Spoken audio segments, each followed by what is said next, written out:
أستاذ محمد الجبة الكاتب والمحلل السياسي. أستاذ محمد أهلا بك. أهلا بك.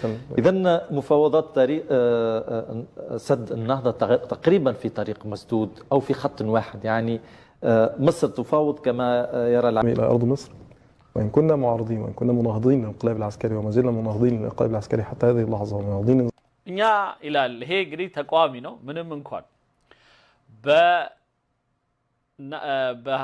ከሲሲ ጋር በተያያዘ ብዙ ማንስማማባቸው ተቋሚዎች ብንሆንም ብዙ ነገሮች ላይ ተቃውሟችንን ብንቀጥልም በአጠቃላይ ማለት ነው እንደ መንግስት ግን ከዚህ ከናይል ጋር ከህዳሴ ግድብ ጋር ከእንትኑ ጋር በተያያዘ አሁንም ከመንግስት ጋር نظام فتح السيسي إلا أن هذه قضية متعلقة بمصر وليست قضية ምክንያቱም ይህ ጉዳይ ከግብጽ ጋር የተያያዘ እንጂ ከመንግስት ጋር የተያያዘ አይደለም። ይሄን አረዳድ እንዴት ነው እኛስ የምንረዳው ነው? እኔ ሁሌ የሚያሳስበኝ ይሄ ነው።